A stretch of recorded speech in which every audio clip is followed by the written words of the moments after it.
ওকে, একটু খেয়াল করেন, হয়তো লাইভটা শুরু হয়ে গেছে।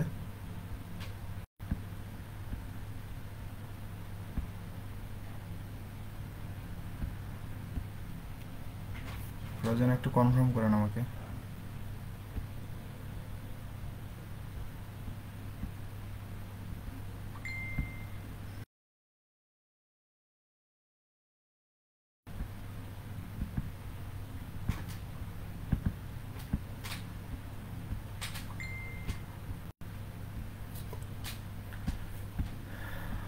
ওকে, আমরা স্ক্রিন শেয়ার দিই।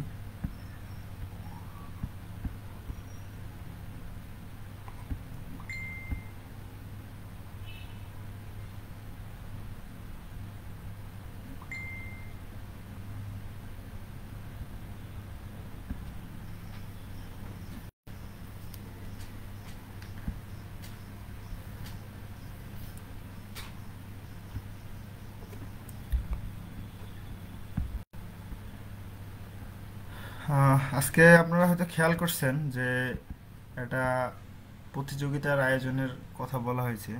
সেটা সম্পর্কে সবাই কি জানেন এখানে যারা আছেন?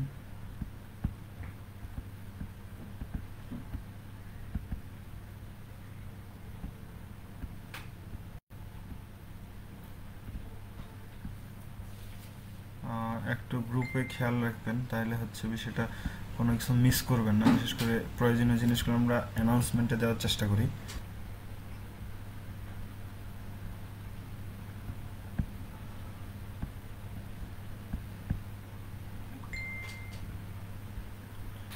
একটা বিষয় খেয়াল করেন, আমি দেখাই দিই।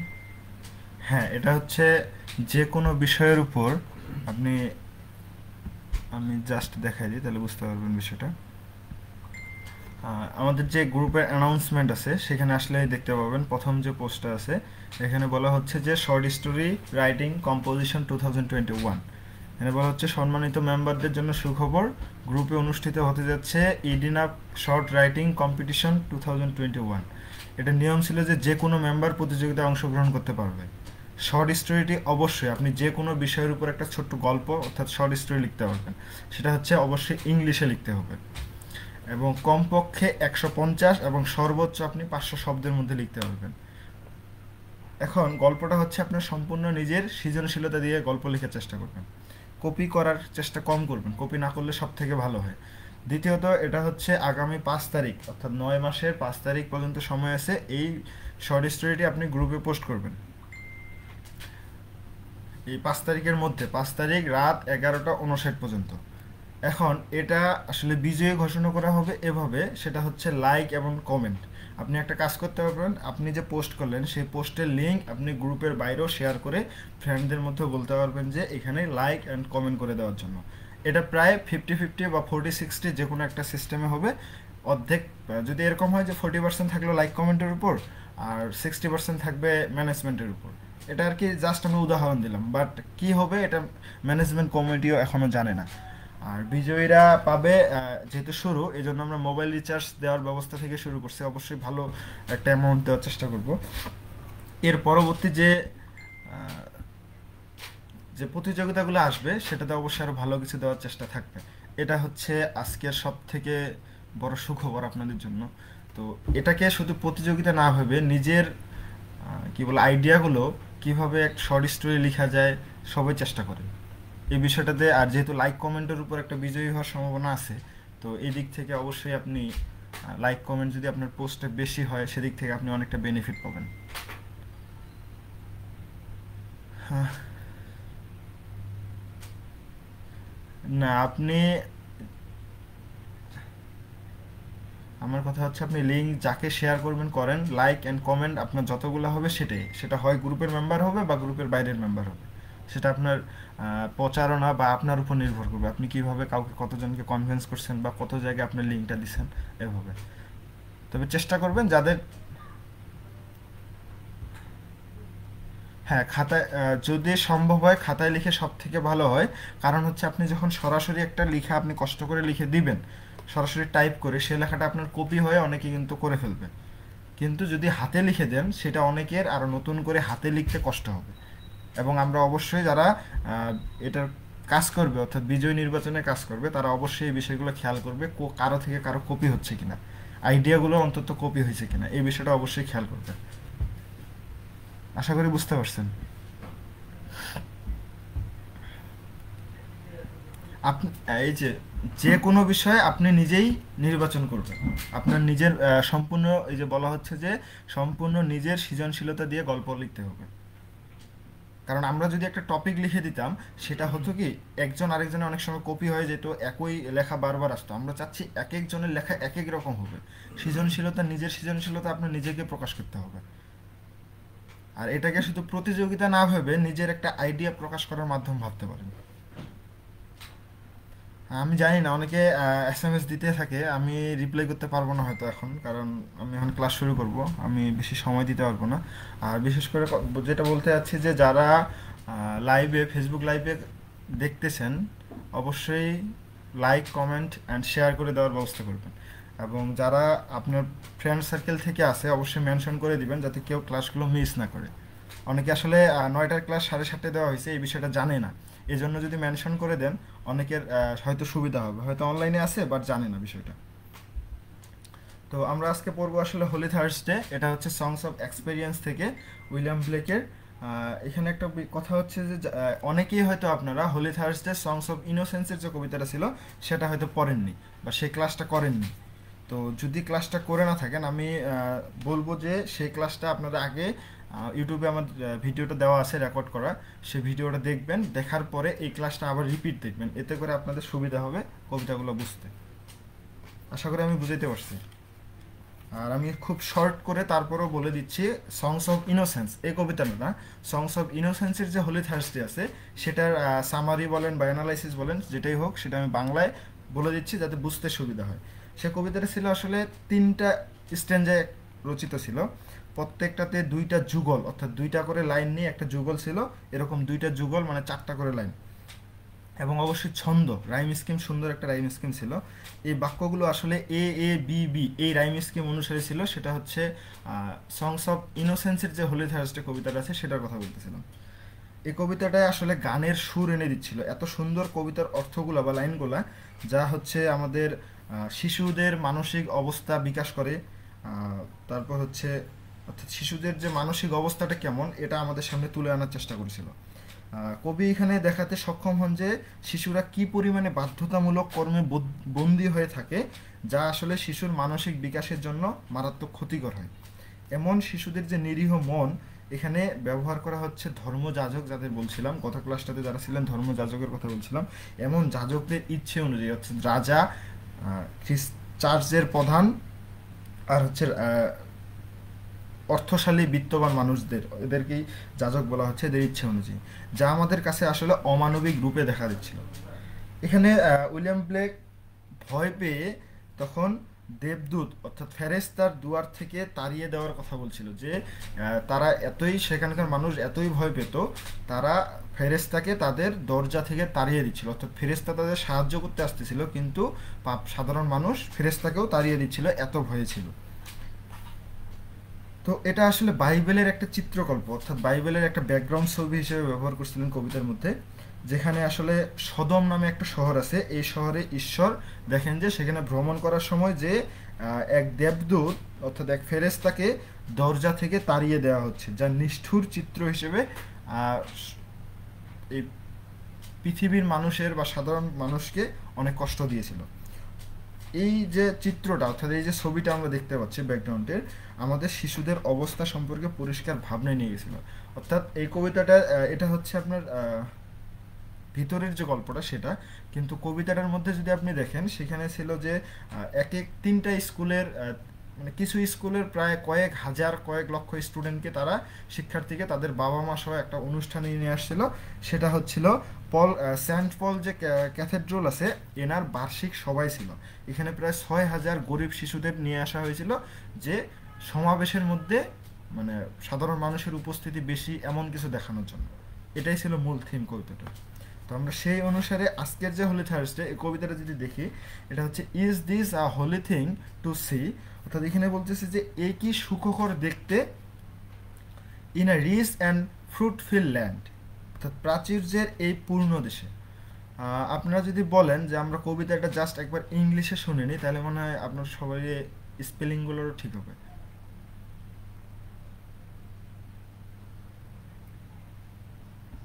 আহ, কথা কি শোনা যায়? না, আমার কথা না, এই যে ব্যাকগ্রাউন্ড কম্পিউটারের যে সাউন্ড, পিসির যে সাউন্ড, এটা। ওকে, তাহলে আমরা এভাবেই পড়ি। বলতেছে is this a holy thing to see, এ কি সুখকর দেখতে। এই যে হোলি থিং টু সি, এটা অনেকটা সুখকর দেখতে, in a rich and fruitful land, অর্থাৎ এই যে প্রাচুর্য, এই যে পৃথিবীর ধনী এবং যে জমি, এটা হচ্ছে প্রাচুর্যের এই পূর্ণ দেশ।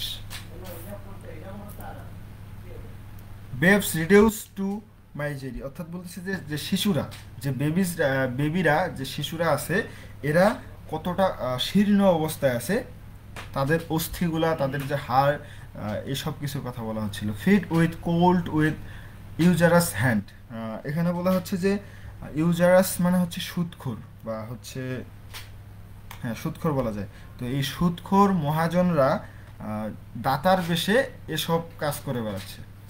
Is that trembling cry a song, এখানে বলেছে যে, জি,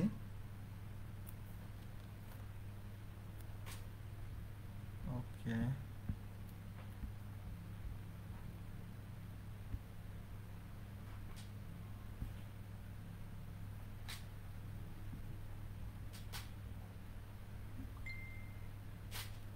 ওকে, আমরা শুরু করি। ও সরি,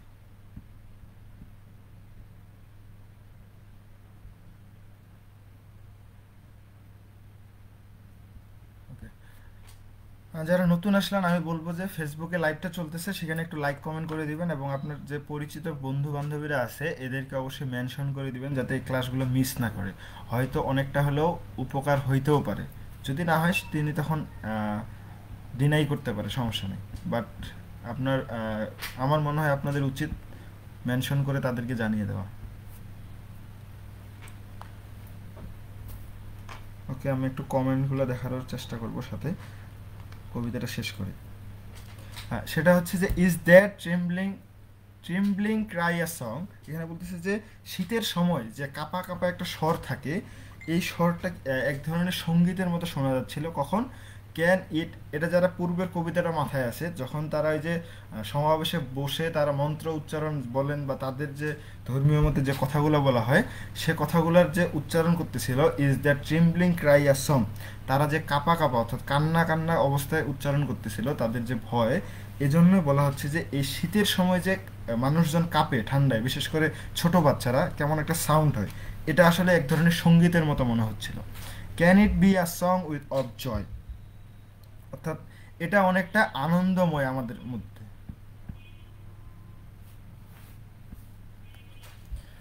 এটা আমাদের মধ্যে গড়ে তুলে হচ্ছে এক আনন্দময় মুহূর্ত। And so many children poor, এটা আসলে অনেক ডিস্টার্ব, এই পাশ থেকে এই পাশে আসা। ওকে, অ্যান্ড উনি একটু পরে নক করছিলেন, আমি আগেই ঢুকে গেছি, এখানে হচ্ছে সমস্যা।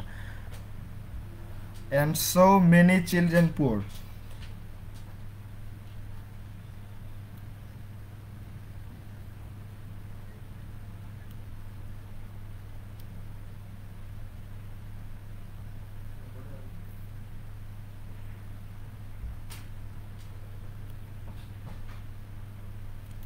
হ্যাঁ এটাই, এটা কি কোনো আনন্দময় মুহূর্তের বা সুখের কান্না, এটাই বলছিলাম। এরপর বলতেছে and so many children poor, এত শিশু, এখানে যে এত শিশু আসছিল প্রায় 6,000 শিশুর মতো।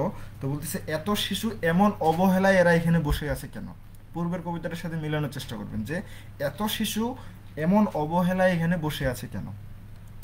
Next, it is a land of poverty, বলতেছে এই ধনী দেশে, এত বড় একটা দেশে, এ কি দরিদ্র একটা রীতি, এমন একটা রীতি এরকম একটা ধনীর দেশে।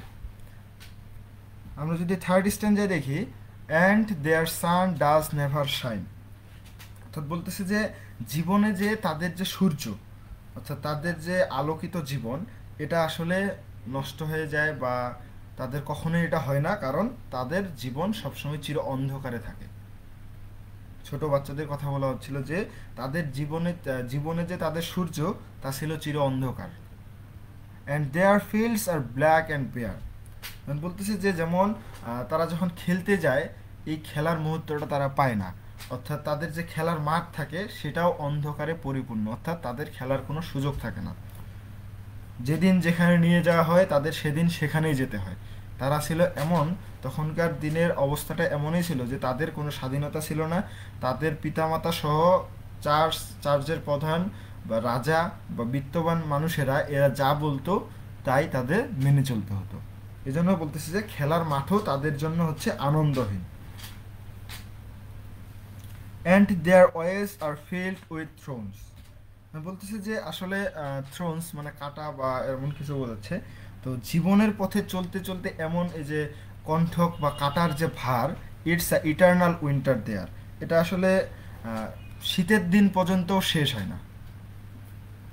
যেমন চির শীত মানে সবসময় শীত লাগেই থাকে, তো এমন শেষ হয় না শীতের দিনেও।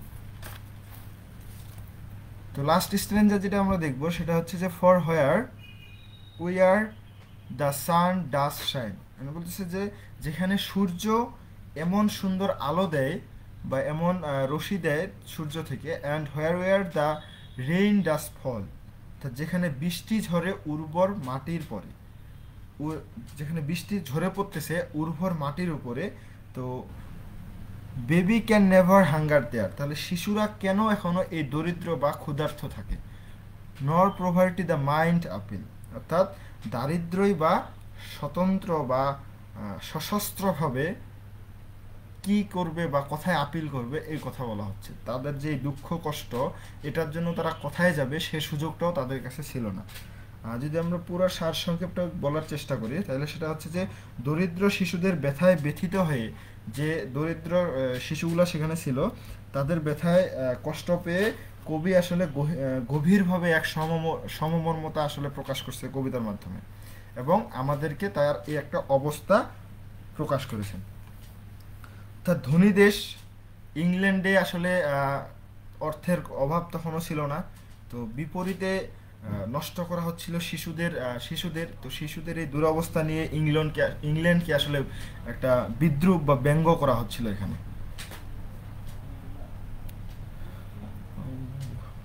আমার আগের পোস্টটাতে পারলে কেউ একটু লিঙ্কটা কপি করে দিয়েন তো, লাইভের লিঙ্কটা।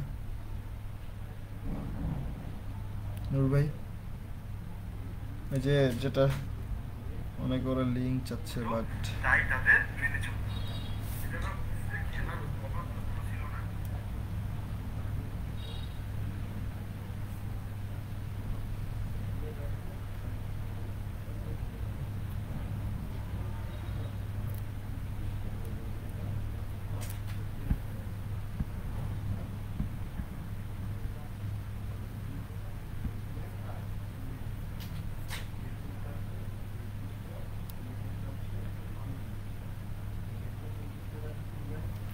ইশরাত জাহান বলছিলেন যে এটা কি রেকর্ড করা হয়। আসলে রেকর্ড বলতে ফেসবুক লাইভে যেহেতু হচ্ছে এটা ভিডিওটা সবসময় থাকবে, ভিডিও ডিলিট করা হবে না, ভিডিওগুলো আপনারা যখন ইচ্ছে দেখতে পারবেন। এর সাথে ইউটিউবেও আপনি পাবেন, সমস্যা নেই।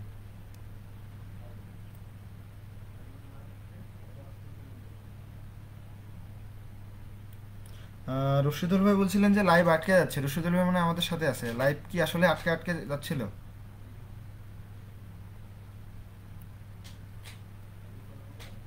ওকে, আমরা শেষ করি। বাংলায় যেটা বলতেছিলাম যে তখন ইংল্যান্ড তখনও কিন্তু তাদের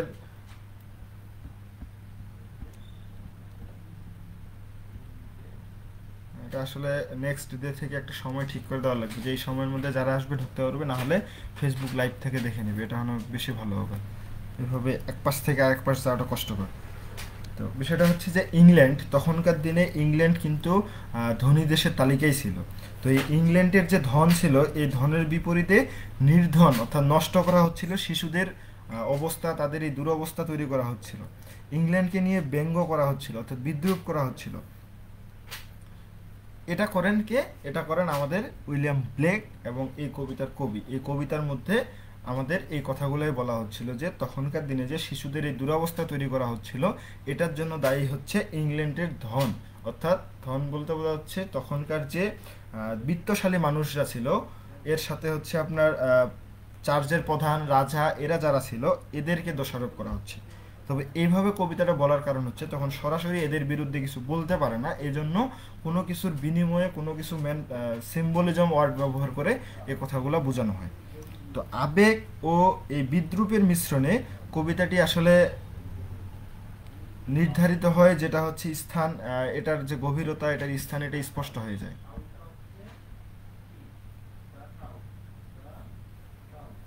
এদের এখানে থাকে এই কবিতার মধ্যে অকৃত্রিম আবেগ আছে, যেখানে তীব্রভাবে কবি আমাদের কবিতাটিকে ব্যঙ্গ করেছেন বা বিদ্রূপ করেছেন। আসলে মানুষ যে উইলিয়াম ব্লেক আছে, এই উইলিয়াম ব্লেকের চেয়েও বড় করে তুলেছিল এই কবিতাটাকে। হয়তো বা অনেকে কবিতাটা পুরোপুরি বুঝতে পারবেন না, কারণ হচ্ছে পূর্বের কবিতাটা যাদের জানা নাই, আশা করি তাদের একটু সমস্যা হবে। আর যাদের জানা আছে অবশ্যই পূর্বের গল্পটার সাথে এই গল্পটা যদি মিলাই নেন, তাহলে বিষয়টা ক্লিয়ার হবে। আর আপনাদের এখন, জি,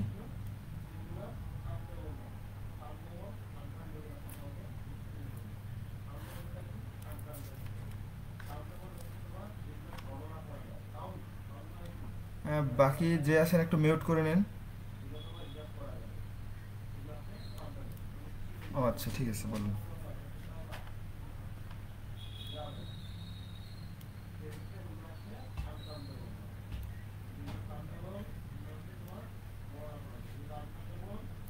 হ্যাঁ, লন্ডনের সামাজিক অবস্থাকে নিয়ে।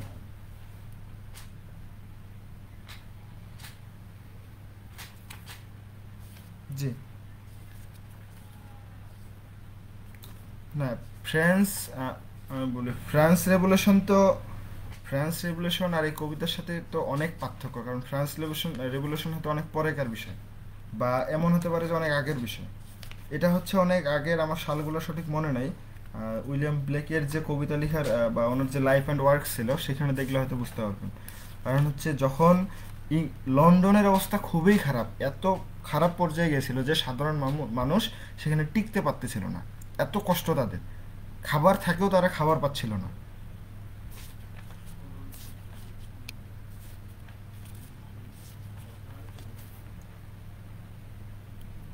ফ্রান্স রেভলিউশন হচ্ছে আপনার 1800 সালে মনে হয় না, 1800 কত যেন, 1857। আর এই কবিতাগুলো হয়তো হচ্ছিল আপনার তার আগে, 1783 সালে, বা এই যে সংস অফ ইনোসেন্স হচ্ছে 1789 সালে, আর সংস অফ এক্সপেরিয়েন্স হচ্ছে 1724 সালে, ইন ওয়ান ভলিউম। আগে সংস অফ ইনোসেন্স আর এক্সপেরিয়েন্স দুইটাই একটা কাব্যগ্রন্থে ছিল, পরে 1789 সালে সংস অফ ইনোসেন্সকে আলাদা করা হয় সংস অফ এক্সপেরিয়েন্স থেকে।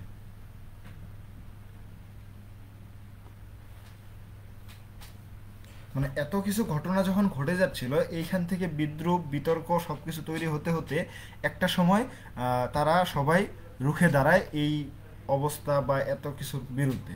অর্থাৎ অ্যাংলিকানিজম, ক্যাথলিজম, এসব কিছু এই জন্যই তৈরি হয়। প্রোটেস্টান্ট বা ক্যাথলিজম, এই যে ওয়ার্ডগুলো আছে, এগুলো তখন তৈরি হয়। তো এখান থেকেই যারা ধর্মীয় পথের অনুসারী ছিল, তাদের বিরুদ্ধে আসলে অ্যাংলিকানিজমগুলা রুখে দাঁড়ায়। এরা কিছুটা মত ভিন্ন করে যে ঠিক আছে রাজা থাকবে, কিন্তু আমরা রাজার কথাই শুনবো, বাট চার্চের কোনো কথা শুনবো না, কিন্তু রাজা যে নিয়ম করবে সেটা অবশ্যই আমাদের পক্ষে হইতে হবে, এমন কিছু নিয়ম থাকে। এরপর থেকে আস্তে আস্তে তারপর রানী আসে, রানী এলিজাবেথ আসে।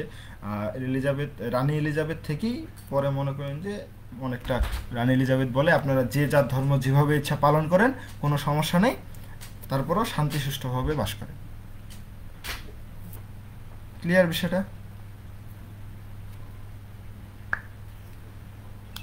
আর আর কোনো প্রশ্ন?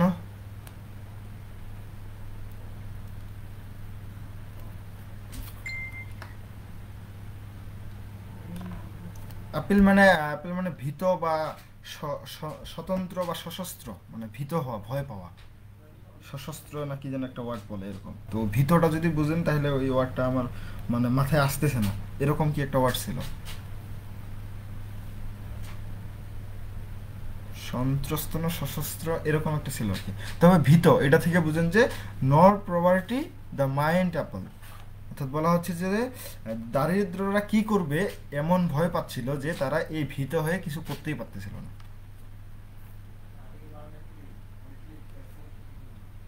যারা লাইভে দেখতেছিলেন যদি কোনো সমস্যা থাকে একটু জানাবেন।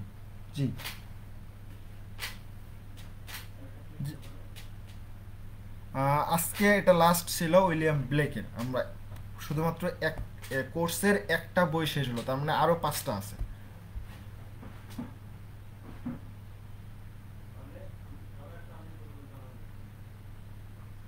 হ্যাঁ, এই উইলিয়াম ব্লেক এটা পড়ানো শেষ, এবং উইলিয়াম ব্লেকের যে কবিতাগুলো ছিল সেটা আজকের এটা লাস্ট ছিল। উইলিয়াম ব্লেক আজকে থেকে শেষ।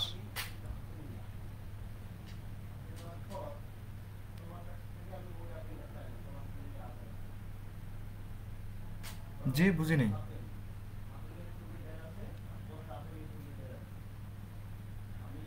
আমার একটা পোস্ট অলরেডি হয়তো করা ছিল, আপনি সামারি কিভাবে লিখে এটা যদি বলেন তাহলে সেটা এখানে বুঝতে পারবেন। আর এই কবিতাটার ক্ষেত্রে সামারিটা আমি এখানে দিছি, সেটা একটু পরে মানে মানে আলোচনা করতেছি, এই জন্য জানে নিচ্ছি যে এই কবিতাটা আসলে আপনাদের বুঝতে পারছেন কিনা সেটা একটু জানতে চাচ্ছিলাম। কোনো সমস্যা আছে কিনা কবিতাটার মধ্যে, কোনো লাইন বা কোনো কিছু?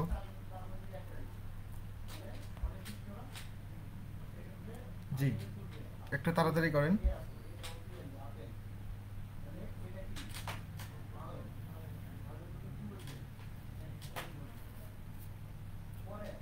হ্যাঁ, যখন প্রশ্ন হবে, ব্রড কোশ্চেন যখন আসবে তখন আপনি, যেমন গত হোমওয়ার্কে আপনারা কে কে করেননি আমি জানি না, যারা করেননি হয়তো অ্যাডমিন প্যানেল থেকে অবশ্যই আপনাদের উপর একটা অ্যাকশন আসবে। আমি এই জন্য বারবার বলছিলাম, এই জন্য একটা এক্সট্রা সময় দেওয়া হয়েছিল যে এই সময়ের মধ্যে অবশ্যই সাবমিট করবেন। আর বিশেষ বিশেষ করে হচ্ছে যে এক্সপেরিয়েন্স আর ইনোসেন্স থেকে যে প্রশ্নগুলো আসে সেটা অনেকটা এমন হয় যে দুইটা থেকে উত্তরগুলো মিলাই লিখতে হয়, এবং যে কয়েকটা কবিতা সিলেবাসে ছিল সে কবিতাগুলোর প্রতিটাই যদি হয় সেটা আরও বেশি ভালো হয়। যেমন গত প্রশ্নটা ছিল comments on Blake treatment of childhood with reference to Songs of innocence.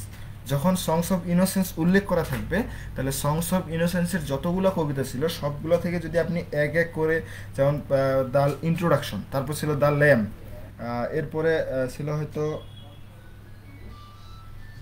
মানে এইভাবে যে কবিতাগুলো ছিল, নার্সেস সং ছিল, এই প্রতিটা কবিতার যে উইলিয়াম ব্লেক কিভাবে ট্রিটমেন্ট করছিল, অর্থাৎ চাইল্ডহুড ট্রিটমেন্ট অফ চাইল্ডহুড কিভাবে করছিল এই কথাটা ব্যাখ্যা করতে হবে, এবং উদাহরণ সহ বা এক্সাম্পল সহ। ক্লিয়ার বিষয়টা?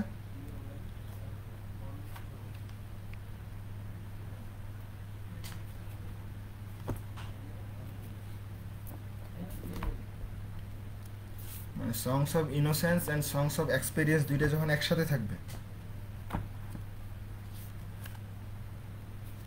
যেমন একটা প্রশ্ন আছে, Blake founded his mysticism on a harsh understanding of the actual, illustrate with reference to Songs of Innocence and Songs of Experience. অর্থাৎ আরেকটা কথা বলতে পারে যে write a note on Blake mysticisms. William ব্লেকের যে মিস্টিসিজমস আছে, এই উইলিয়াম ব্লেকের মিস্টিসিজমস সম্পর্কে আপনাকে লিখতে বলছি। তখন আপনাকে সংস অফ ইনোসেন্সেরও কথা বলতে হবে, প্রতিটা কবিতা উল্লেখ করে যে কোথায় কোথায় মিস্টিসিজমস আছে আর এক্সপিরিয়েন্সে কোথায় মিস্টিসিজমস আছে, এটা যখন আপনি উল্লেখ করে লিখতে পারবেন তখনই আপনার প্রশ্নের উত্তরটা অ্যাপ্রোপ্রিয়েট হবে।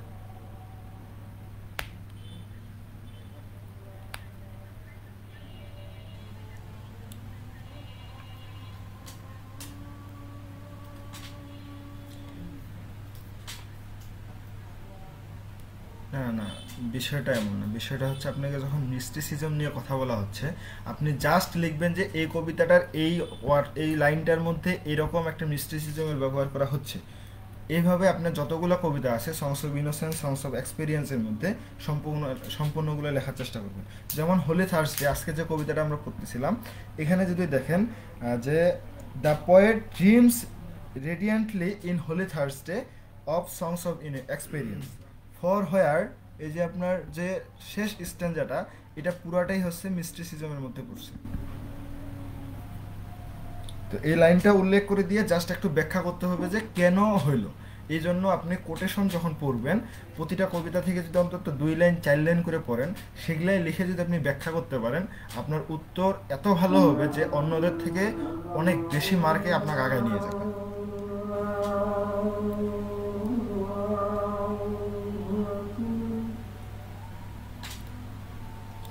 ওকে, আমি বলতেছিলাম যে যেমন যে প্রশ্নটা বললাম ব্ল্যাক মিস্টিসিজমস, এটাতে হচ্ছে আমরা যদি হোলি থার্সডে দিয়ে উদাহরণটা দেই, বাকি কবিতাগুলো তো লিখতে হবে, এটা সর্বশেষ। তো সর্বশেষটা আমি বলতেছি যে বলতে হবে এমন: the poet dreams radiantly in Holy Thursday of Songs of Experience. এখন এই যে 4টা স্ট্যান্জা আছে, এই স্ট্যান্জে যে 4টা লাইন আছে, এই 4টা লাইনকে যদি আমরা এখানে উল্লেখ করতে পারি, উল্লেখ করে জাস্ট একটু ব্যাখ্যা করার চেষ্টা করব। ব্যাখ্যাটা কেমন হবে? ব্যাখ্যাটা হবে যে হেয়ার সান, এই যে সান, এই সানকে বলা হচ্ছে যে sun symbolise the true light of knowledge of God, true light knowledge of God. এরপর হচ্ছে রেইন, এই যেখানে রেইন আছে, এই জাস্ট এই ওয়ার্ডগুলোকে ব্যাখ্যা করতে পারলে আপনার কমপ্লিট। যেমন rain symbolism the source of life. এরপর বলা হচ্ছে যে Blake argues that the children of England must be fed oil as she is plenty. শেষ।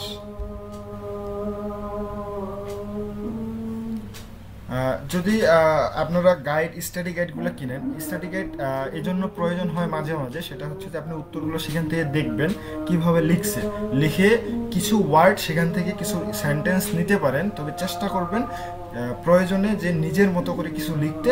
যদিও না পারেন সেই উত্তরগুলো পড়ার চেষ্টা করবেন, এতবার পড়বেন যে যাতে মুখস্থ করতে না হয়। আর যারা মুখস্থ করতে পারেন তার জন্য তো খুব ভালো।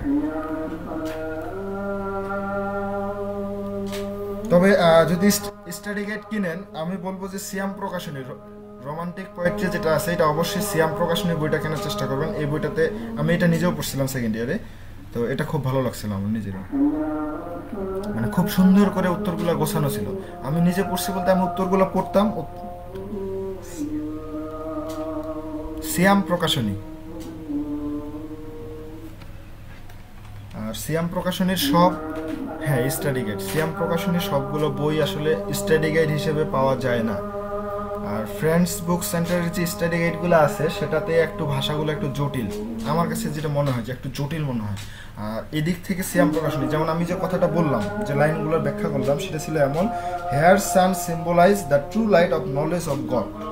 এত ইজি ভাষায় আপনি আর কোনো বইতে, আমার জানা মতে আমি আর কোনো বইতে দেখিনি, যে কয়েকটা বই আর কি আমার দেখা হয়েছে এগুলোর মধ্যে। সানকে এই সান ওয়ার্ডটাকে সুন্দর করে সিম্বলিজম বা ব্যাখ্যা করলো যে here sun symbolism the true light of knowledge of God, এবং রেইন শব্দটাকে ব্যাখ্যা করলো যে symbolizes the source of life. এত সুন্দর করে এমনভাবে কথাগুলো বলছে, ওয়ার্ডগুলো ব্যবহার করছে যেটা, হ্যাঁ সোর্স অফ লাইফ। তো এত সুন্দর করে ওয়ার্ডগুলো বা সেন্টেন্সগুলো লেখা হয়েছে এত ইজি ভাষায়, টিচার দেখলে মনে করবে যে আপনি এই ভাষাগুলো আপনার মাথা থেকে লিখছেন, কোনো গাইড বা কোনো বই থেকে না। এই জন্য আমি এই বইটার কথা বলছিলাম। জাস্ট বলবেন রোমান্টিক পোয়েট্রি সিয়াম প্রকাশনীর। আর আমি যে ব্রিফ কোশ্চেনগুলো অ্যান্সারগুলো দেই সেটা হচ্ছে এই গাইড থেকেই, এই স্টাডি গাইড থেকেই।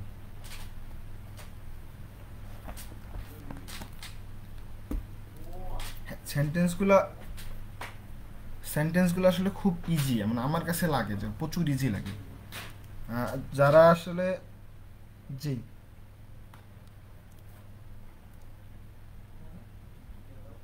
হবে না কেন হবে, তবে রোমান্টিক পোয়েট্রির ক্ষেত্রে একটু রিস্ক থেকে যায়।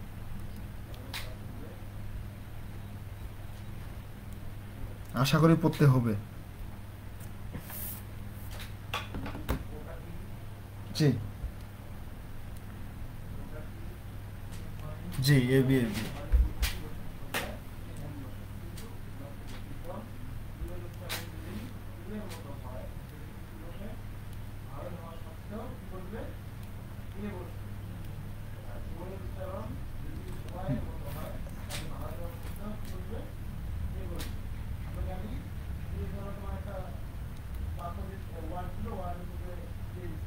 সং আসছিল পুয়ার।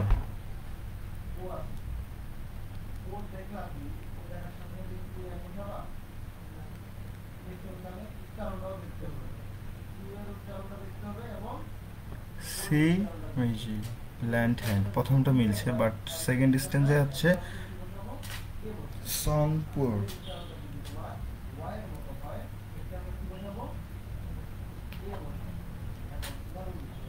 আমি আসলে প্রথম স্ট্যান্ডার্ডে দেখে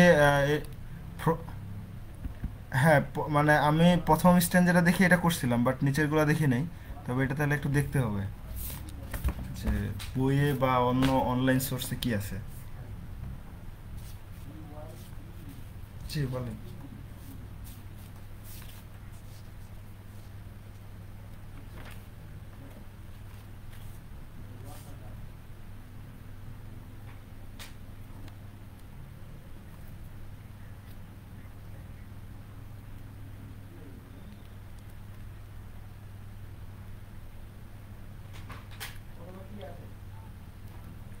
জি পারবেন।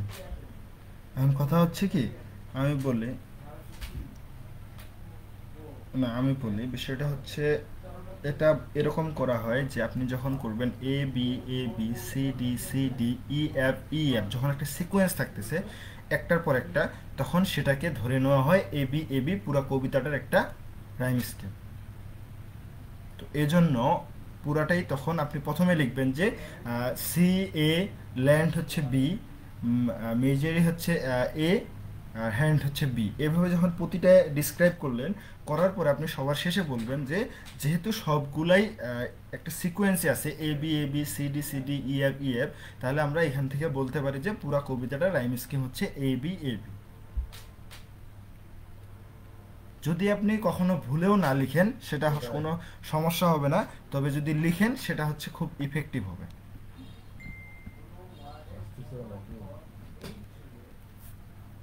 মানে আমার কথা কি আসলে শোনা যাচ্ছিল না, নাকি আপনি বুঝেননি কোনটা?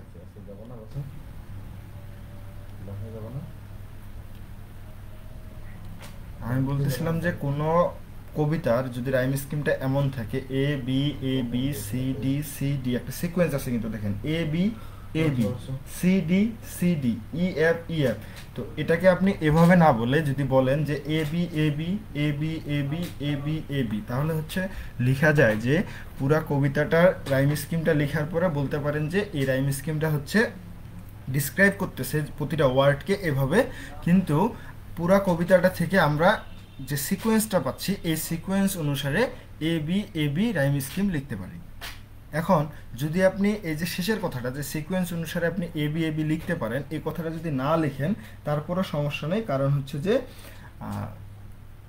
আপনার নেগেটিভিটি কিছু আসবে না। বাট যদি লিখেন তাহলে টিচার যে টিচার বা যিনি খাতা কাটবেন তিনি বুঝবে যে আপনি অনেকটা একটা ইফেক্টিভ মানে পজিটিভ একটা দিক আপনি চলে আসবে।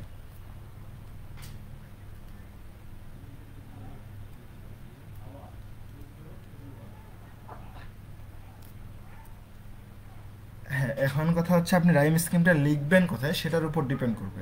আপনি যদি কোনো প্রশ্নের মধ্যে লিখেন যে এই কবিতার রাইম স্কিম এটা, তাহলে কোনো সমস্যা নেই। কিন্তু আপনি যখন reading skill, advance reading and রাইটিংয়ে রাইম স্কিমটা লিখতে যাবেন, তখন কিন্তু আপনি এত একটা ছোট কথা বা একটা দুইটা সেন্টেন্সে উত্তরটা কমপ্লিট করতে পারবেন না।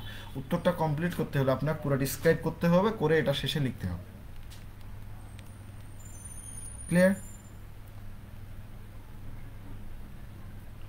আর হ্যাঁ, ক্লাস শেষ বলা যায়। এখন আমি জানতে চাচ্ছিলাম যদি কোনো সমস্যা থাকে। এরপরে হচ্ছে গত কবিতা থেকে কোনো সমস্যা আপনারা কেউ বলেননি। আমি কমেন্টগুলোও চেক করছিলাম পরবর্তীতে, আসলে রেসপন্স কারো আমি জানি না আপনারা রিপিট ভিডিও দেখেন কিনা। দেখলে হয়তো আমি অবশ্যই লাইক কমেন্ট পেতাম সেখান থেকেও। হ্যাঁ অবশ্যই, যদি সমস্যা থাকে আপনি ক্লাসটা রিপিট করবেন, রিপিট করলে আশা করি সলভ হবে। তারপরেও যদি না হয় ইনবক্সে বলবেন, গ্রুপে বলবেন বা পোস্ট করবেন, যে কোনো ওয়ে একটা না একটা ওয়ে আপনাদের জন্য খোলা অবশ্যই থাকে সব সময়। ওকে, জি বলেন।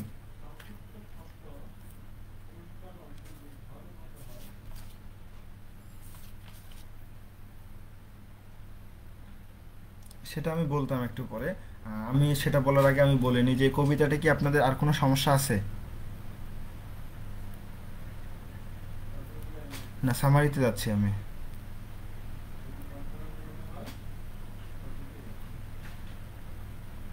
পুরা কবিতাটার যে আপনি যদি কোনো কিছু নিচে কমেন্ট করতেছেন যখন, তখন এরকম একটা ওয়ার্ড আসে যে যখন সম্পূর্ণ কবিতাটার ক্রিটিসিজম যেমন আছে, ক্রিটিসাইজ যেমন আছে, এরকম পুরো কবিতাটার একটা মেইন সামারি যেমন আছে, এরকম একটা তথ্য তুলে ধরা হচ্ছে এখানে। আপনি যদি দেখেন যেমন ক্রিটিক্যাল অ্যাপ্রিসিয়েশন যেটা আছে, এটারও একটা শর্টকাট বলা যায়।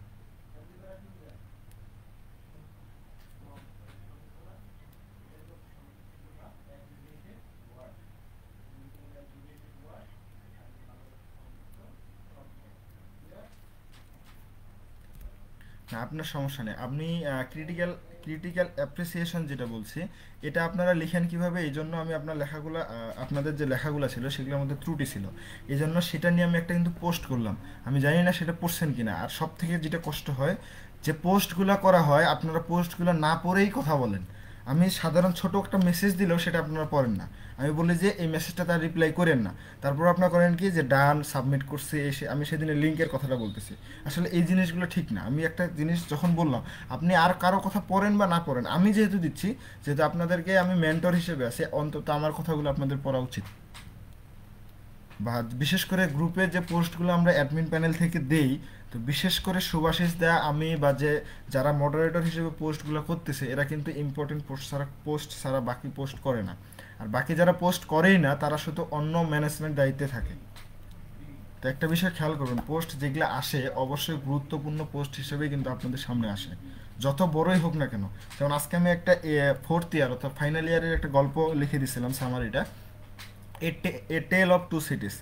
এটা যদি আপনি আপনার অবসর সময়েও পড়েন, এটা কিন্তু অনেক কাজে লাগবে। এ টেল অফ টু সিটিস যে শুধু ইংলিশ ডিপার্টমেন্টের জন্য তা না, যারা অন্য ডিপার্টমেন্টেরও আছে, তারাও কোনো চাকরির পরীক্ষা দিতে গেলে তাদেরকেও এ টেল অফ টু সিটিস এটা পড়তে হয়। তো এই জন্য হচ্ছে যে পোস্টগুলো দেওয়া হয়, ফ্রি সময় গল্প করতেছেন, সে সময় ফোনে হাতে নিয়ে পড়ে ফেললেন।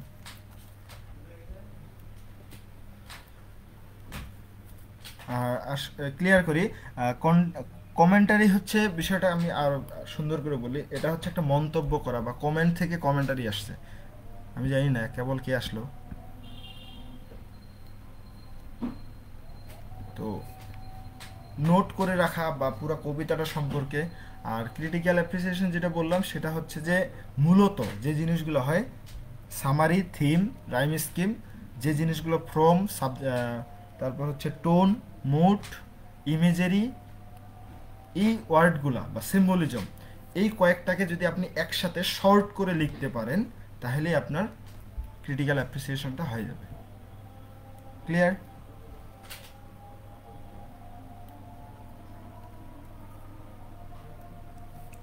ওকে, আমরা যদি সামারিটা দেখি,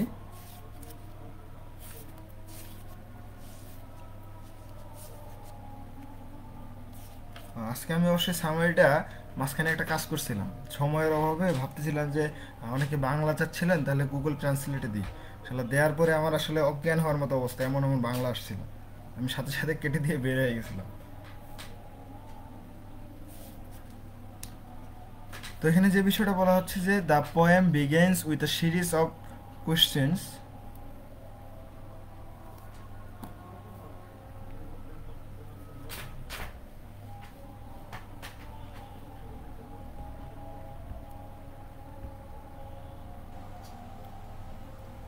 কিন্তু আপনি যখন ইংলিশে থিঙ্ক করতে পারবেন,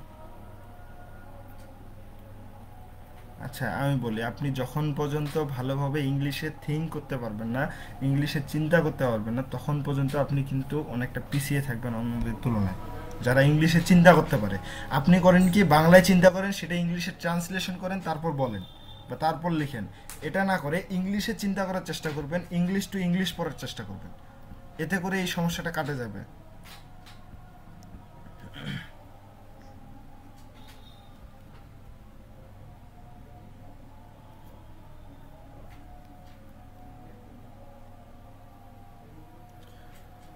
আচ্ছা আমি শেষ করি, আমি সময় স্বল্পতার মধ্যে আছি। বলছি যে the poem begins with a series of question, how holy is the sight of children living in misery of prosperous country. অর্থাৎ এখানে বলতেছিল যে লন্ডন শহরের কথা বলা হচ্ছিল, অর্থাৎ ইংল্যান্ডের কথা বলা হচ্ছিল। এই ইংল্যান্ড যে একটা প্রসপারাস কান্ট্রি, এটাতে এমন একটা ধনী দেশ থাকার পরেও এই যে শিশুদের যে দুর্দশা এটা আসলে কোনোভাবে কমতেছিল না। মাইট দ্য চিলড্রেন্স ক্রাই, এখানে বাচ্চারা কান্না করতেই থাকে। As the sit assembled St Paul's Cathedral on Holy Thursday, অর্থাৎ সংস অফ ইনোসেন্সের যে বললাম একটু প্রথমেই দিকে, যে এসটি পালস ক্যাথেড্রাল হচ্ছে একটা বার্ষিক সভা করতেছিল, যেখানে প্রায় 6,000 শিশুকে সে ইনভাইট করে বা সেখানে যাওয়ার জন্য মানে যেভাবে হোক সেখানে নিয়ে গেছিল। সেন্ট পলস, কি যেন নামটা পুরোপুরি, সেটা হচ্ছে যে সেন্ট পলস ক্যাথেড্রাল, অর্থাৎ ইংলিশে হচ্ছে এসটি পালস ক্যাথেড্রাল। তো অন হোলি থার্সডে, এই দিনটা ছিল আসলে থার্সডে ছিল, রিয়েলি বি আ সং। তো সেখানে দাঁড়ায় তাদেরকে আসলে কিছু প্রার্থনা করার জন্য তাদেরকে নিয়ে যাওয়া হয়। তারা তখন দিনে ভাবতেছিল যে শিশুদের মন তো অনেক পবিত্র, তাদের কথা ঈশ্বর শুনবে, তারা আরও অনেক বড় ক্ষমতাধর হতে পারবে, তারা আরও ধনী এমন কিছু হতে পারবে। তো এই জন্য এই শিশুদের দ্বারা আসলে প্রার্থনা করাচ্ছিল। তো বলা হচ্ছিল যে ওই যে ইংল্যান্ডের লন্ডন শহরের আসলে তখনকার যে শহরগুলো ছিল বড় বড়, সেখানে মিশনারি স্কুল থেকে শিশুদের নিয়ে আসা হয়েছিল, যাতে তারা আসলে ঈশ্বরের প্রতি তাদের প্রার্থনা সমর্পণ করতে পারে। তো can it be a song of joy, তো এখানে বলতেছিল যে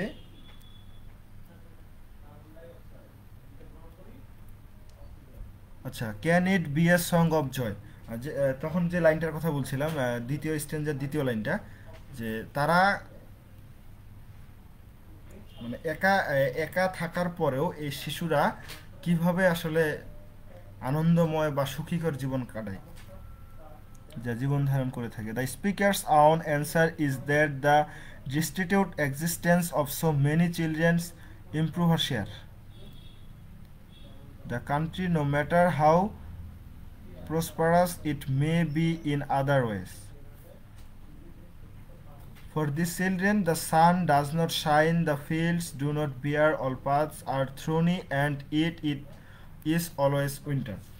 এখানে বলা হচ্ছিল যে তখনকার যে শিশুদের যে দুরবস্থাটা বলা হচ্ছিল, এটা আসলে শেষ পর্যন্ত স্পিকার বলতেছিল যে তার স্পিকারের এটা নিজের অ্যান্সার ছিল, যে তারা কোনোভাবে এটা মেনে নিচ্ছিল না, শিশুদের উন্নতি করার জন্য তাদের যা করার দরকার করতে চাচ্ছিল, but the country no matter, তারা কোনো ধরনের কোনো সুযোগ পাচ্ছিল না। The how prosperous it may be in other ways, তারা অন্য কোনো প্রচেষ্টা করতেছিল, সেটা কোনোভাবেই তাদের ক্ষেত্রে সম্ভব হচ্ছিল না। তারা এজন্য বলতেছিল যে যেভাবে ঝরে পড়ে, অর্থাৎ সূর্য যেভাবে রশ্মি সরাচ্ছিল এবং বৃষ্টি যেভাবে মাটিকে পানি দিয়ে উর্বর করে দিচ্ছিল, তারপরও এত কিছু সত্যতা থাকার পরেও এই দরিদ্র শিশুরা কোনোভাবেই ভালো থাকতে পারতেছিল না। এরপর বলা হচ্ছিল যে এই যে দরিদ্র শিশুরা, the fields do not bear, অর্থাৎ তারা যে অন্ধকার জীবন যাপন তাদের যে চলতেছিল, এখানে অন্ধকার বলা হচ্ছিল কারণটা আমি একটু বিস্তারিত বলি। সংস অফ ইনোসেন্স কবিতায় তাদেরকে যেখানেই যেতে বলা হতো তাদের পিতামাতার সাথে যেতে হতো, এবং সেখানে তাদের পিতামাতাদের এমনভাবে দাঁড়িয়ে থাকতে হতো, খাবার পর্যন্ত দেওয়া হতো না। তখনকার দিনে এতভাবে কষ্ট ছিল, এত দারিদ্রতা ছিল তাদের মধ্যে।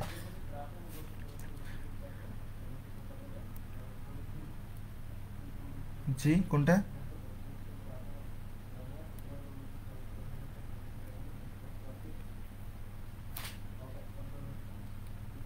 BAER, ও আচ্ছা, এটা আচ্ছা, এখানে এখানে একটু টাইপিং মিস্টেক হয়েছে, এটা আসলে হবে BARE, এটা হবে এই বিয়ার মানে হচ্ছে শূন্য বা খালি, মানে এখানে দ্য ফিল্ডস ডু নট বিয়ার আসলে শূন্য থাকে, সবসময় খালি থাকে, কিন্তু এই শিশুদের না যাওয়ার কারণে যা হচ্ছে শিশুদের জীবনটা আসলে সবসময় অন্ধকারে থাকে, তাদের জীবন কখনোই যে সূর্যের আলোর মতো যেমন আলো উজ্জ্বল, তাদের জীবন কখনোই উজ্জ্বলতা পায় না।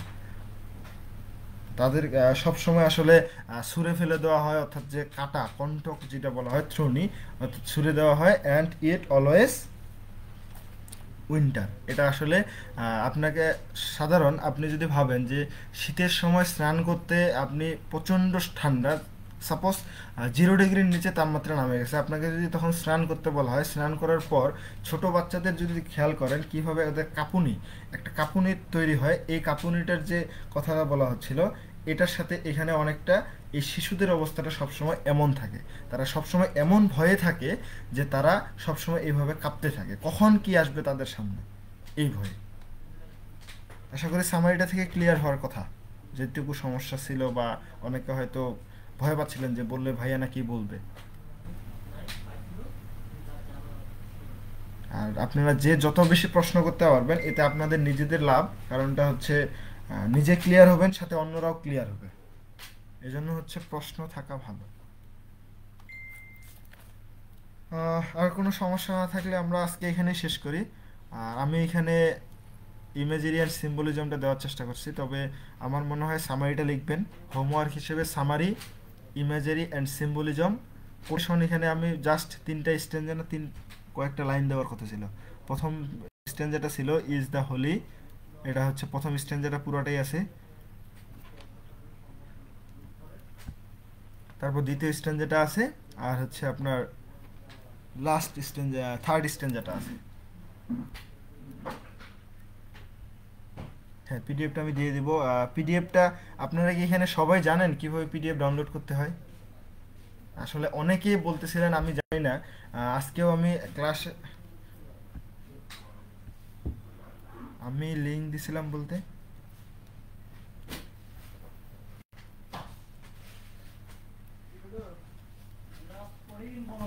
ওয়েবসাইট, বাট আমি তো লিঙ্ক দেওয়ার কথা না। আমি কখন লিঙ্ক দিলাম? আপনাকে কি অন্য কেউ দিছে?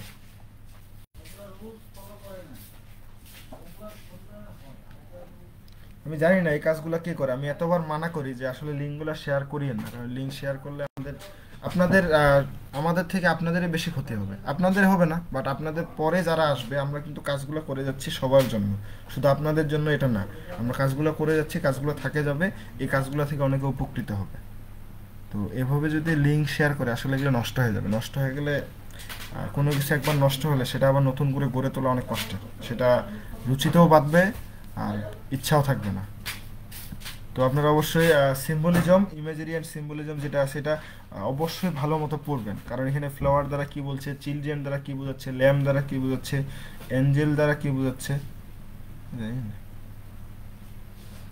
তবে এটা হচ্ছে পুরা ভিতরের যে কিছু কথা, এবং সংস অফ ইনোসেন্স অ্যান্ড এক্সপেরিয়েন্স, দুইটা কবিতা মিলেই এখানে ওয়ার্ডগুলো ব্যবহার করা হয়েছে, সিম্বলিজমগুলো বিশেষ করে। কারণ ওই কবিতাটা না জানলে এটা আপনি বুঝবেন না। আপনি হয়তো এই কবিতা থেকে খুব কম ওয়ার্ড এখানে পাবেন, তবে এর বাইরে আপনি চেষ্টা করবেন। আমি জাস্ট ইম্পর্টেন্টগুলো দেওয়ার চেষ্টা করছিলাম। এর বাইরে যেমন এখানে প্রশ্নে ছিল সান, রেইন, প্রতিটা ওয়ার্ড যদি পারেন, অনলাইন থেকে হোক বা যদি বই থাকে, বই থেকে পড়ে নেওয়ার চেষ্টা করবেন। আর আমি যদি গাইডে পাই তাহলে ছবি তুলে দিব। তাহলে সামারি আর হচ্ছে আপনি সিম্বলিজম, ইমাজারি অ্যান্ড সিম্বলিজম। তবে এখান থেকে লেখার চেষ্টা করবেন না, আমি যেটা এখানে দিছি এটা ইগনোর করে আপনি আপনার নিজের মতো করে ওয়েবসাইট, ইন্টারনেট থেকে বা বই থেকে যেভাবে পারেন লেখার চেষ্টা করবেন। আর কবিতাটা পারলে মুখস্থ করে ফেলবেন, কারণ 3টা কোটেশনে খুব গুরুত্বপূর্ণ, 3টা স্ট্যান্ডাই।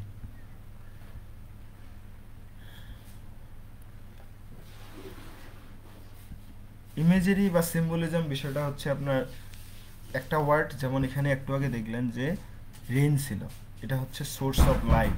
সোর্স অফ লাইফকে সিম্বলিজম করা হচ্ছে, এটাই মানে ব্যাকগ্রাউন্ড, যে ভিতরের যে কথাটা।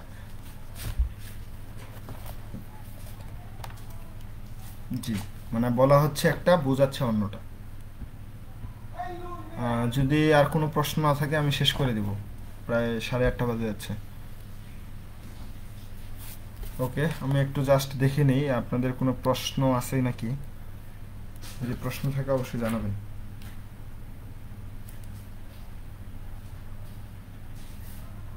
গ্রুপে অলরেডি লাইভ চলতেছে, আমি অনুরোধ করতেছি লাইভটা শেষ হয়ে যাওয়ার পরেও আপনি যখন রিপিট দেখবেন, বা আমি গ্রুপে, মেসেঞ্জার গ্রুপে ইউটিউবের লিঙ্ক দিয়ে দিব, সেখান থেকে আপনি দেখে নিতে পারবেন। তবে অবশ্যই সেটা হয়তো বেটার, এটার থেকে বেটার হবে, কারণ এখানে লাইভ সরাসরি প্রায় MP4 হিসেবে মানে আপলোড হয়। তো ইউটিউবে যদি ভিডিওগুলো আপনারা যারাই দেখেন না কেন অবশ্যই কমেন্ট করে জানাই দিবেন যে আপনি ভিডিওটা দেখছেন, এতে আমার নিজেরও ভালো লাগবে যে হ্যাঁ আপনি ভিডিওটা দেখছেন।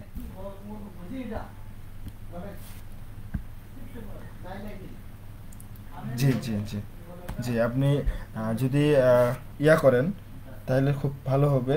সাবস্ক্রাইব করে অবশ্যই বেল বাটনটা অন করে রাখলে আপনি ভিডিও আপলোড হওয়ার সাথে সাথে নোটিফিকেশন পেয়ে যাবেন।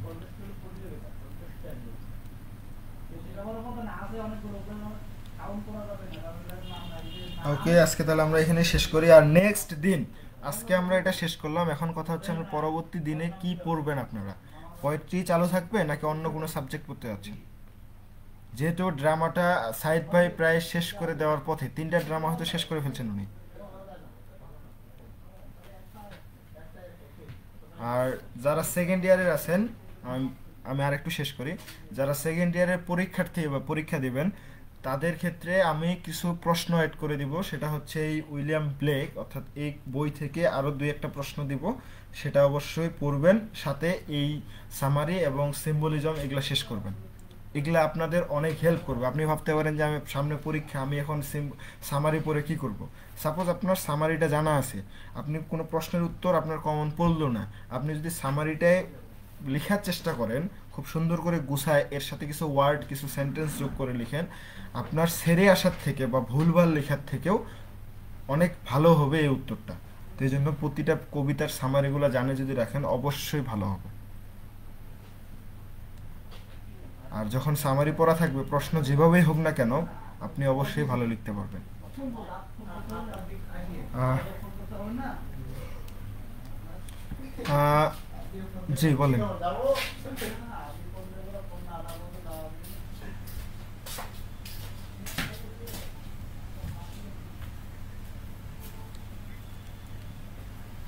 হ্যাঁ, উনি আমাদের মডারেটর হিসেবে আছেন।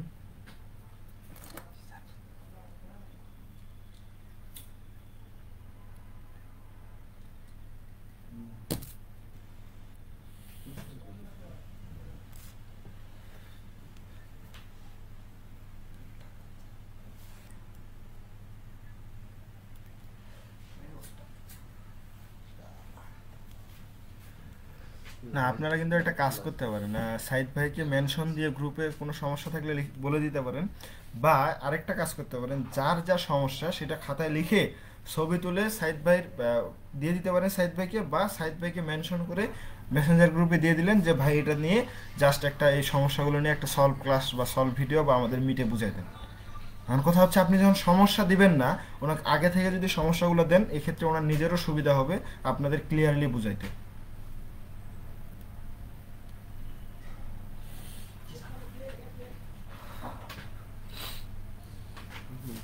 না, আমি বলি আসলে নিজের যেখানে লাভ হবে সেখানে মানে চুপচাপ না থেকে বলে দেওয়া উচিত। তো নেক্সট কি পড়তে যাচ্ছেন? যারা সেকেন্ড ইয়ারের আছেন পরীক্ষার্থী, আপনারা বলেন, কারণ আপনাদের প্রায়োরিটি বেশি দেওয়া উচিত, কারণ হচ্ছে পরীক্ষা দিবেন, কোন সাবজেক্টে সমস্যা আছে এখনো সেটা যদি বলেন সেটাতে খুব ভালো হবে।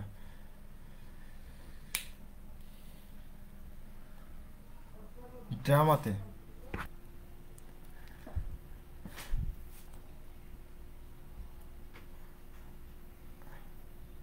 আচ্ছা, সাইদ ভাইয়ের ক্লাসগুলো কি দেখা হয়েছে? আমি জানি না উনি ক্লাসগুলো ফেসবুকে আছে কি না।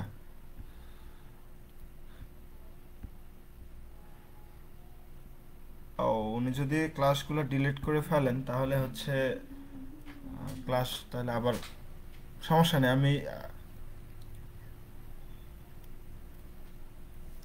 তবে আমি বলি সাইদ ভাই যেভাবে বলছেন বা সাইদ ভাই যেভাবে পড়াইছেন সেগুলা সেভাবে পড়ানোটা কষ্ট হবে, কারণ ওনার বোঝানো আমার বোঝানো কিন্তু সেম হবে না।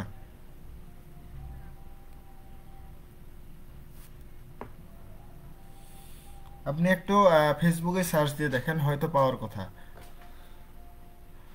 আর যদি তেমনই হয় যদি আপনাদের দরকার হয় আমি বলবো উনি আপলোড করে দিবে আবার, যদি ওনার কাছে থাকে। যদি না থাকে তখন হচ্ছে ড্রামা নিয়ে আমি আবার আগাবো, আর না হলে আমি পোয়েট্রি নিয়েই আগাচ্ছি।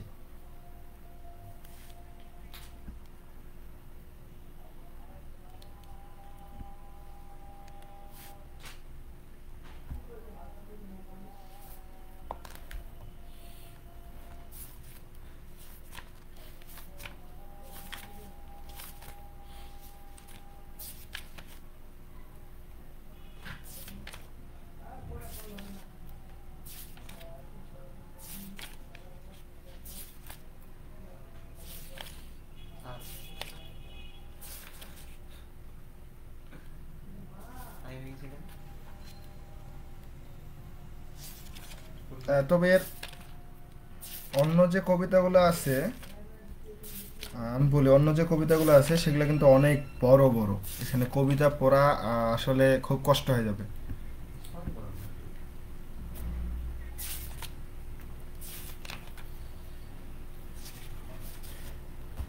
হ্যাঁ, তবে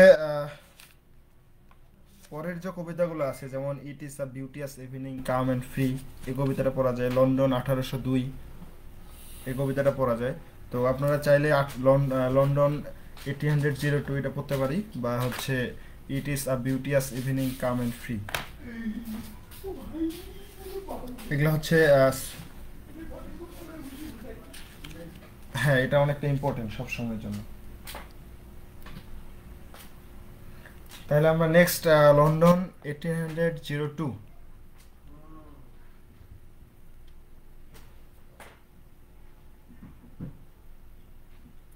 হ্যাঁ, আমি ক্লাস শেষ করে দিছি। আর আমি এখনো অনুরোধ করব যে ক্লাসটাতে যারা এখনো লাইক কমেন্ট করেননি যে কোনো পোস্টে, আপনারা অন্তত আমাদের জন্য এটুকু করেন। কারণ আমরা কিন্তু আপনাদের জন্য সবসময় চেষ্টা করি ভালো কিছু করার, কিন্তু বাট আপনাদের থেকে আমরা, এমনও হয় যে লাইক করছেন কমেন্ট করেননি, জাস্ট একটা কমেন্ট করা কিন্তু কোনো ব্যাপার না। আপনাদের কমেন্ট কিন্তু কমেন্ট করতে বা যে কোনো কিছু করতে কখনো কোনো টাকা লাগতেছে না। তো আমি চাচ্ছি যে আপনারা আমাদের এই সহায়তাটা, আপনারাও সেভাবে আমাদের সহায়তা করুন। আর সামনে হয়তো আরো বড় বড় ভালো কিছু প্রজেক্ট নিয়ে আসার চিন্তা ভাবনা আমাদের আছে। আমরা সাইদ ভাইয়াকে এখানে পাই গেছি, এখান থেকে ওনার কাছ থেকে আমরা জানিয়ে নিতে পারবো। সাইদ ভাই একটু রেসপন্স করবেন। কথা হচ্ছে যে ক্লাসগুলো কি এখনো গ্রুপে আছে নাকি আপনি রিমুভ করছেন? আসলে অনেকে রিপিট দেখতে চাচ্ছিল, অনেকে নাকি পায়নি নাকি বললো।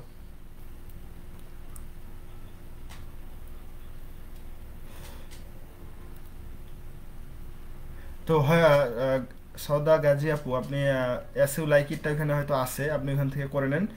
আর দরকার হলে পরে আবার না হয় ইটিপাস রেক্স নিয়ে কথা বলা যাবে, সাইদ ভাই বলবেন বা আমি বা যে কেউ বলে দিবে।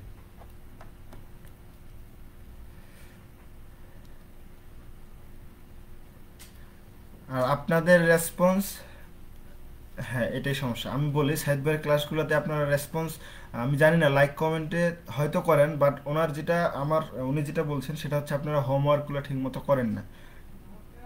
আসলে আমি যে কথাটা বলি, আপনারা যদি ফিডব্যাক ভালো দেন আরো ভালো কিছু পাবেন। এখন আপনি নিজে একটা কোনো কিছু শুরু করলেন, ফিডব্যাক দিচ্ছেন না, বা আমি আপনাকে ফিডব্যাক দিচ্ছি না, তাহলে কিন্তু আপনি এখানে থাকবেন না। যখন আপনি ফিডব্যাক দিবেন তখন কিন্তু আমাদের আরো ইচ্ছা হবে যে হ্যাঁ আরো ভালো কিছু করি। এই জন্যই বলি। তারপরও আপনাদের কাছে আমাদের বলতে হয় যে লাইক কমেন্ট করেন, এই করেন, এই করেন। এটা আসলে চাইতেও মাঝে মাঝে ইতস্তত বোধ হয় যে নিজে চেয়ে নিচ্ছে, এটা আসলে ঠিক না। হয়তো ভালো কিছু করতে পারতেছে না, ভালো পোস্ট করতে পারতেছে না, ভালো পোস্ট করলে হয়তো সেটা এমনি কমন যেটা ওয়ার্ড ভাইরাল হয়ে যেত পোস্টগুলো। যেমন কোনো পোস্ট, সব থেকে যে পোস্টগুলো আমাদের গ্রুপে বেশি রিস্ক করছে বা ভাইরাল হয়েছে সেগুলো হচ্ছে সব ফানি পোস্ট, খেয়াল করবেন। তো ফানি পোস্টের উপর আপনাদের আগ্রহগুলো সবার, শুধু আপনাদের না, গ্রুপের প্রতিটি মেম্বারে এই আগ্রহটা বেশি থাকে। তো এই পড়াশোনার পোস্টগুলো আপনি যদি শেয়ার করে আপনার টাইম লাইনে রাখেন, এতে কিন্তু অনেকে উপকৃত হবে। হ্যাঁ, অনেকে, আমি আগেও বলছি, অনেকে টিটকারি করে, এই করে ওই করে, পড়াশোনা করিস ভাই। হ্যাঁ, আমি পড়াশোনা করি, তোর ইচ্ছা হচ্ছে তুই কর, এটা এই কথাটা বলতে পারে।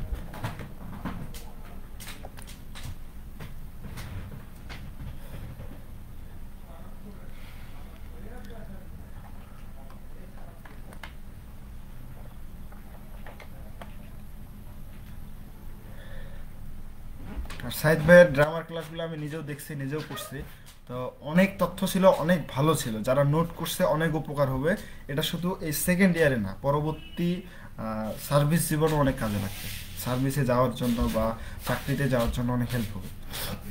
যেমন উইলিয়াম শেক্সপিয়রের As You Like It, Romeo Juliet, The Merchant of Venice, এগুলো কিন্তু সবগুলোই বিসিএস এর সিলেবাসের মধ্যে আছে।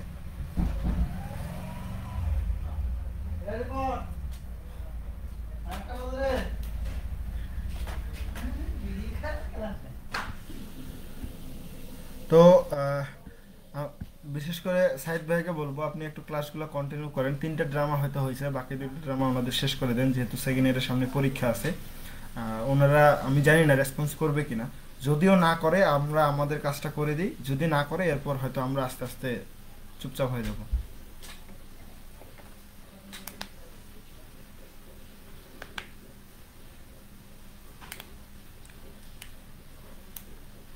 হ্যাঁ, সেদিন বলছিলেন যে আপনার আব্বু অসুস্থ, উনি কি সুস্থ এখন? ও মাই গড।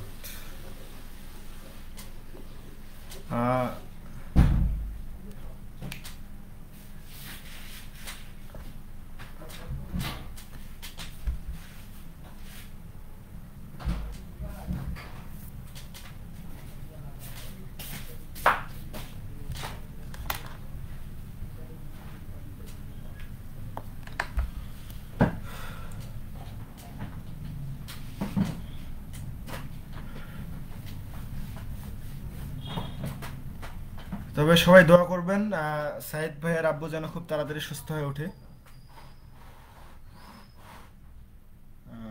আমরা ক্লাসটা শেষ করে দিই। তো শেষ করার আগে আমি আবার বলতে যাচ্ছি যে ক্লাসটা কেমন লাগছে অন্তত এইটুকু এখানে না বলে আপনি কমেন্ট করবেন, কমেন্টে জানাবেন। এটা শুধু আমার ক্ষেত্রে না, যত লাইভ ক্লাস হচ্ছে লাইভ ক্লাসগুলোতে এই কাজটা করবেন। আর যা নোট ক্লাসে যা হচ্ছে সবগুলোই নোট করে আপনার খাতাতেও থাকলো, সেটা জাস্ট ছবি তুলে আপনার পড়া হচ্ছে গ্রুপে দিয়ে দিলেন। আর আরেকটা কথা সেটা হচ্ছে,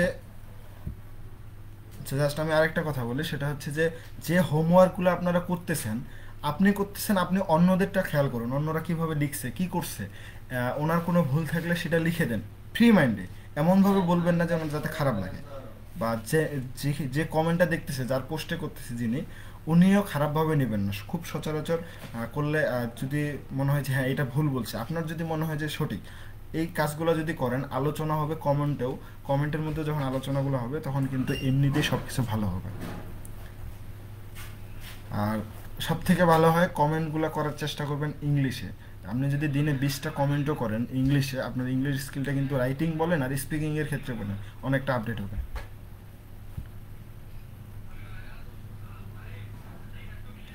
আহ, ঠিক আছে, তাহলে আমি জাস্ট যারা সেকেন্ড ইয়ারের ছিল ওদের জন্য আমি এক্সট্রাভাবে কিছু দিয়ে দিব।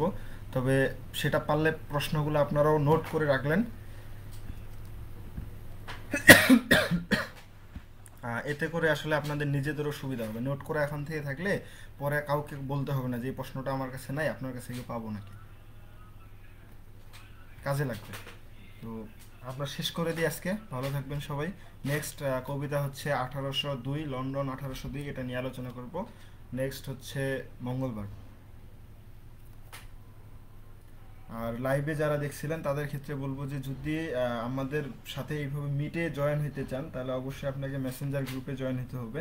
মেসেঞ্জার গ্রুপে জয়েন হতে গেলে অ্যাডমিন প্যানেল বা মডারেটর যারাই আছে, অর্থাৎ অ্যাডমিন প্যানেলের মধ্যে এনাদের কাউকে মেসেজ করলেই হবে। অ্যাডমিন প্যানেলের বাইরে কাউকে মেসেজ করলে আপনি হয়তো ভুল কারো কাছে পড়ে যেতে পারেন। এমন অনেকে হয়েছে যে ভুল কারো হাতে পড়ে অন্য গ্রুপে অ্যাড হয়েছে, সেখানে মানে পরচিত হয়ে একখান থেকে অন্যখানে চলে গেছে, হয়তো কিছু টাকা মানি যা বলেন চলে গেছে। এরকম অনেকটা হয়েছে। এই জন্য সবসময় খেয়াল করবেন যারা নতুনভাবে অ্যাড হইতে যাচ্ছেন, অন্য কারো কমেন্টে বলার দরকার নেই যে অ্যাডমি, কমেন্ট করলেন সমস্যা নেই যে ভাই আমি অ্যাড হইতে চাই। তো দেখবেন যে অ্যাডমিন প্যানেল বা মডারেটর যারাই আছেন, ম্যানেজমেন্ট কমিটির যে কাউকে আপনাকে ইনবক্স করলেই আপনাকে গ্রুপে অ্যাড করে নেবে। ভালো থাকবেন সবাই, আজকে শেষ করে দিচ্ছি এখানেই। আল্লাহ হাফেজ।